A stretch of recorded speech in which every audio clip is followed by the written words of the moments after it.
7. Guests Arsenio Hall hated so much, they were banned for life. What does it take to get banned from one of the hottest talk shows of the 90s? Fame, ego, controversy, or just one moment that crossed the line?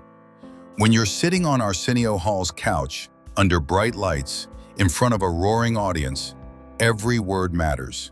Some guests walked away as legends. Others left behind tension, backlash, and whispers of never again. Tonight, we're diving into the stories that television never fully explained. The awkward interviews, the cultural clashes, the moments that changed everything. If you love uncovering the real stories behind entertainment history, subscribe to Black Excellence Legends right now. And tell us in the comments, should controversial guests be silenced, or should every voice get a platform? Vanilla Ice. In 1990, Robert Van Winkle, better known as Vanilla Ice, became a global phenomenon almost overnight. His single Ice Ice Baby made history as the first hip-hop track to reach #1 on the Billboard Hot 100. The album To the Extreme went on to sell over 15 million copies worldwide, dominating charts and radio stations alike. With his sharply shaved eyebrow lines, neon outfits, and high-energy persona, he symbolized a moment when rap music was breaking deeper into mainstream America. But massive fame can be fragile, especially in a culture that values authenticity above all else. When Vanilla Ice appeared on the Arsenio Hall Show during the height of his popularity, the tension was palpable. Arsenio's program was widely respected as a platform that elevated hip-hop voices and amplified Black artistry at a time when mainstream television often overlooked it. Ice walked onto that stage projecting confidence, positioning himself as a legitimate contributor to the genre. Yet rumors were already circulating that parts of his backstory had been exaggerated. Early interviews suggested a rough upbringing connected to Miami street culture, but investigative reporting later revealed inconsistencies, including details about his suburban background in Texas and Florida. That disconnect mattered. In the early 1990s, hip-hop was fiercely protective of its roots. Many artists were still fighting for industry respect, radio play, and fair compensation. Critics argued that Vanilla Ice's rapid commercial success contrasted sharply with the struggles of Black rappers who had built the culture. During the Arsenio interview, the host remained professional, but the audience's energy felt restrained rather than celebratory. It wasn't open hostility, it was skepticism. The atmosphere reflected a larger conversation unfolding within the music world. Who gets to profit from hip-hop, and under what terms? Adding to the controversy was the sampling dispute surrounding Ice Ice Baby, which borrowed the bass line from Queen and David Bowie's Under Pressure. Initially, Vanilla Ice claimed the two bass lines were slightly different. The matter was eventually resolved with a financial settlement and songwriting credits granted to the original artists. While sampling was, and remains, a core element of hip-hop production, the way the issue was handled contributed to growing doubts about credibility. By the mid-1990s, the commercial wave that had carried him began to recede. Follow-up projects did not replicate the debut's success, and public perception shifted from superstar to pop culture punchline. However, it is important to separate narrative from fact. Vanilla Ice did not disappear entirely. He later reinvented himself through reality television, including the Vanilla Ice Project on DIY Network, which ran for multiple seasons and showcased his home renovation work. That pivot demonstrated resilience rather than collapse. Was he formally banned for life from Arsenio's show? There is no verified evidence of an official lifetime ban. Instead, his appearance became symbolic of a moment when mainstream acceptance collided with cultural gatekeeping. The friction wasn't solely about one individual. It represented hip-hop's broader anxiety over appropriation and respect. Vanilla Ice's story remains a case study in how rapidly success can turn when public trust erodes. Yet it also highlights the human side of celebrity missteps. Fame magnifies flaws, but it also offers second chapters. His early rise sparked debate about authenticity. His later reinventions showed that identity can evolve beyond a single era. In the end, the question wasn't simply whether he belonged in hip-hop. It was whether audiences were willing to separate cultural tension from personal growth. Louis Farrakhan. When Louis Farrakhan appeared on the Arsenio Hall Show in 1994, the booking alone was enough to ignite national debate. Farrakhan, the longtime leader of the Nation of Islam, had been one of the most polarizing religious and political figures in America for decades. To supporters, he represented discipline, self-reliance, and unapologetic Black empowerment. To critics, particularly major Jewish organizations, he was a divisive voice who had made statements widely condemned as anti-Semitic and inflammatory. Inviting him onto one of the most popular late-night programs of the era guaranteed controversy before a single question was asked. At the time, the Arsenio Hall Show was not just entertainment, it was a cultural hub, especially for Black America. The program gave airtime to hip-hop artists, political leaders, and public intellectuals who were often overlooked elsewhere. By the mid-1990s, Farrakhan had already drawn sustained criticism for remarks about Jewish influence in media and finance, as well as statements about LGBTQ+ people and white Americans. The Anti-Defamation League and other advocacy groups had publicly denounced his rhetoric for years. Yet he also commanded a significant following, particularly among individuals who admired his emphasis on economic independence and community organization. The interview itself was not explosive. There were no shouting matches or dramatic walk-offs. Instead, the tone was measured, almost careful. That restraint is precisely what intensified the backlash. Critics argue that Arsenio Hall did not challenge Farrakhan aggressively enough on past controversial remarks. They felt the conversation leaned toward dialogue rather than confrontation, and that providing a national platform without rigorous pushback risked normalizing divisive ideas. Mainstream media coverage amplified the fallout. Newspapers published editorials questioning whether late-night television was an appropriate forum for someone associated with inflammatory rhetoric. Advertisers reportedly expressed concern about brand association. Supporters of the appearance, however, defended Hall's decision. They argued that dialogue, even uncomfortable dialogue, is preferable to silence. In their view, audiences should hear directly from influential figures and form independent judgments. The broader tension centered on a fundamental question: does giving someone airtime imply endorsement? Or can a platform be used to expose viewers to perspectives they might not otherwise encounter? As a talk show host rather than a journalist trained in political interrogation, Hall occupied an ambiguous space between entertainment and civic conversation. That blurred line complicated public expectations. Farrakhan was never brought back to the program. Whether that outcome reflected a strategic decision or natural distance remains unclear, but the moment became one of the most discussed chapters in the show's history. It also foreshadowed modern debates about deplatforming, media responsibility, and the ethics of hosting controversial figures. Louis Farrakhan's appearance did not occur in a vacuum. It unfolded within a media landscape grappling with race, free speech, and public accountability. Decades later, the episode still prompts reflection. Is exposure a path toward understanding, or can it inadvertently legitimize harmful rhetoric? The answer depends largely on how dialogue is framed and how critically audiences engage with what they hear. Andrew Dice Clay. In the late 1980s and early 1990s, Andrew Dice Clay was not just a comedian, he was a cultural lightning rod. Known for his leather jackets, exaggerated Brooklyn persona, and deliberately abrasive delivery, Clay built an act centered on shock value. His signature nursery rhyme routines twisted childhood verses into explicit, often degrading punchlines.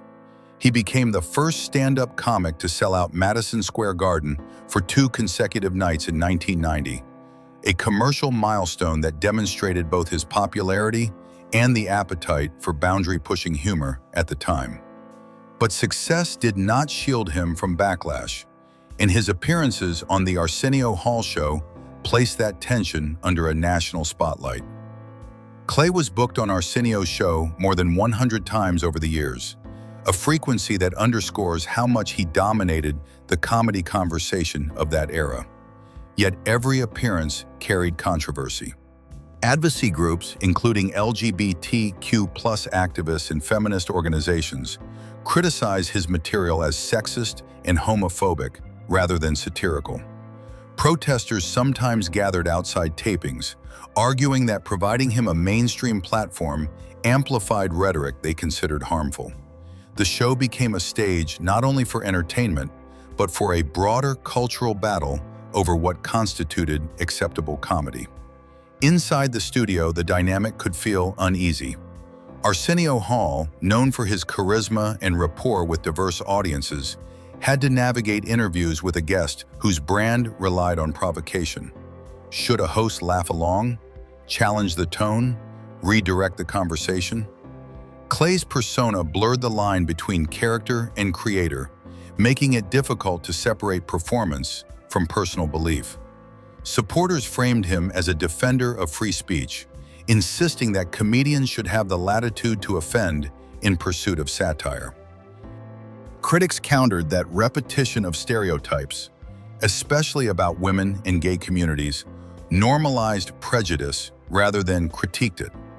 The controversy unfolded during a period when political correctness had entered mainstream discourse. Cultural commentators debated whether society was becoming overly sensitive or appropriately accountable. Clay's act became shorthand for that struggle. His album Dice, 1989, had gone gold, proving that commercial demand for his style existed. Yet the same notoriety that fueled ticket sales also narrowed opportunities in television and film. Networks grew cautious about booking performers whose material risked advertiser discomfort. Eventually, Clay stopped appearing on the Arsenio Hall Show. There was no formal announcement of a ban, but the bookings tapered off amid mounting criticism and shifting audience tastes.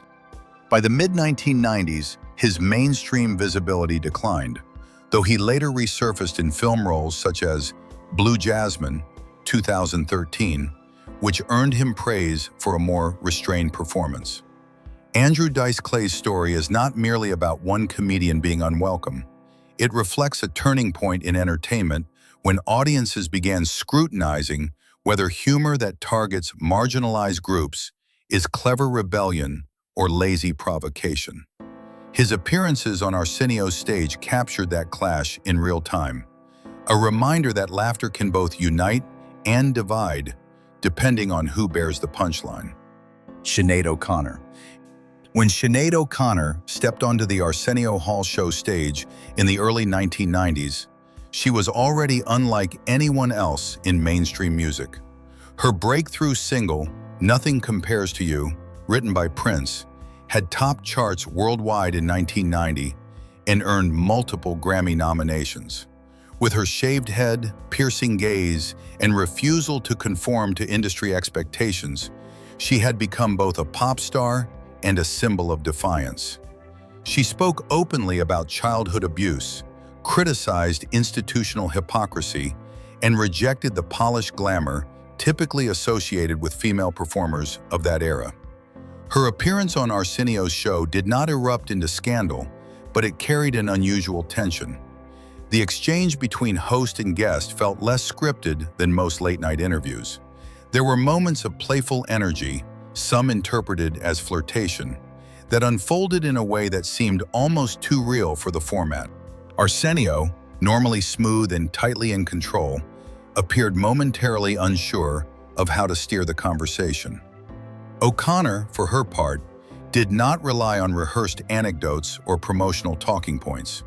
She spoke candidly, sometimes shifting topics unexpectedly, creating a tone that felt intimate rather than performative. What made the moment memorable was not outrage, but unpredictability. Television at the time relied heavily on structure, introduction, anecdote, plug, applause. O'Connor's presence disrupted that rhythm. She was not interested in playing along with celebrity conventions. Instead, she brought her full, unfiltered self into the room. For viewers accustomed to carefully managed interviews, the authenticity felt slightly uncomfortable, like watching a private conversation unfold in public. That unpredictability would soon define her broader relationship with American media. In 1992, during a performance on Saturday Night Live, she famously tore up a photograph of Pope John Paul II to protest abuse within the Catholic Church. The act triggered widespread condemnation and effectively ended her mainstream career in the United States for years. Decades later, many reassessed that moment in light of revelations about institutional abuse, viewing her protest through a different lens. Sinead O'Connor passed away in 2023 at age 56, leaving behind a legacy far more complex than controversy alone. She sold millions of records, influenced countless artists, and used her platform to speak about issues others avoided. Her Arsenio appearance captured a quieter version of that defiance. Not explosive, but deeply human. In retrospect, the awkwardness of that interview feels almost prophetic. O'Connor did not fit television's expectations because she was never trying to. She challenged systems, questioned authority, and insisted on sincerity over comfort. Her presence on Arsenio's couch remains a reminder that authenticity can unsettle polished formats, and that sometimes discomfort is simply the byproduct of truth entering spaces unprepared for it. Ice Cube. When Ice Cube's name became linked to tension with the Arsenio Hall Show, it wasn't because of something explosive that happened on camera. It was because of what never made it to air. In the early 1990s, Ice Cube was redefining himself. After leaving NWA in 1989 over financial disputes, he launched a solo career that was sharper, more politically charged, and unapologetically confrontational. His 1990 debut solo album, America's Most Wanted, and 1991's Death Certificate solidified him as one of hip-hop's most outspoken voices. But that outspokenness came with friction. At the center of the reported conflict was Cube's desire to perform Cop Killer, a song he later recorded with his heavy metal band Body Count. Released in 1992 on Body Count's self-titled album, the track was written from the perspective of someone enraged by police brutality. It sparked national controversy, with law enforcement organizations condemning it and politicians calling for boycotts. Even President George H.W. Bush publicly criticized the song. Under mounting pressure, Warner Brothers Records ultimately pulled the track from future pressings of the album. When Cube sought to perform material connected to that message on Arsenio's show, network television realities collided with artistic intent. The Arsenio Hall Show aired in syndication across various local stations, each subject to advertiser concerns and broadcast standards. Songs containing explicit anti-police rhetoric or profanity were unlikely to pass network clearance. From a business perspective, the refusal was predictable. From Cube's perspective, it felt like censorship. That tension was symbolic. Arsenio Hall was widely regarded as one of the most culturally aware hosts of the era, a black late-night figure who brought hip-hop artists into living rooms nationwide. If even that platform had limits, it underscored how narrow mainstream space could be for raw political expression. Cube reportedly felt disappointed that a show he viewed as aligned with the culture could not accommodate what he saw as an urgent message about systemic abuse. It's important to separate fact from exaggeration.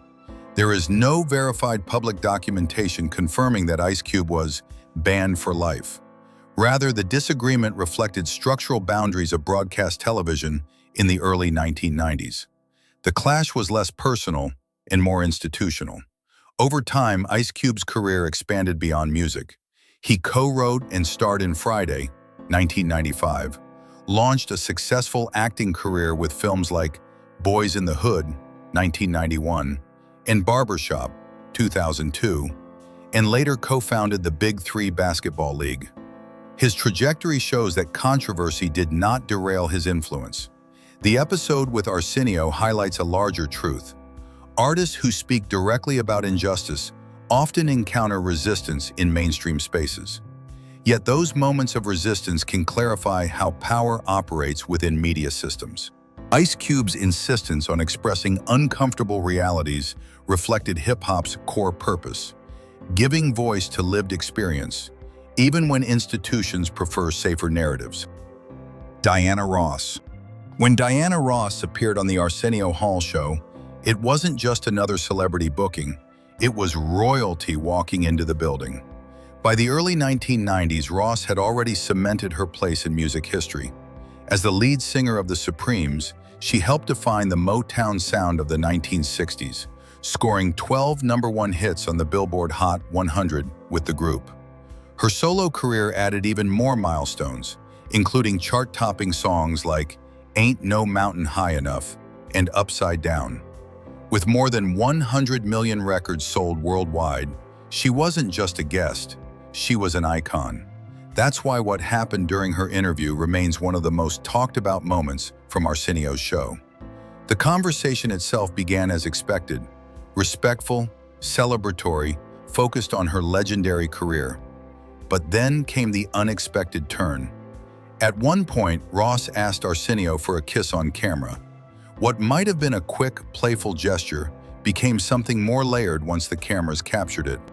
The moment lingered, the audience reacted, and suddenly, what was supposed to be a lighthearted exchange turned into a cultural talking point. The kiss happened, but viewers couldn't help debating the dynamics. Was Arsenio fully comfortable? Did he feel obligated because she was Diana Ross? Or was it mutual and harmless fun between two entertainers sharing a spontaneous moment? The ambiguity fueled discussion long after the episode aired. In an era before social media amplified every second of television, this moment still managed to echo for years. What made the situation more complex was the double standard it exposed. If a male host had asked a female legend for a kiss on live television, the optics would have likely been criticized as inappropriate. But because Ross initiated it, and because of her towering status in entertainment, many interpreted it as playful charisma. Others felt it crossed a boundary. It wasn't scandalous, but it was undeniably awkward.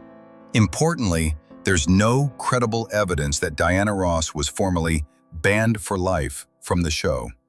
The narrative of banning appears to stem more from sensational framing than documented fact. Still, the interaction became emblematic of how even beloved superstars can create uncomfortable television moments.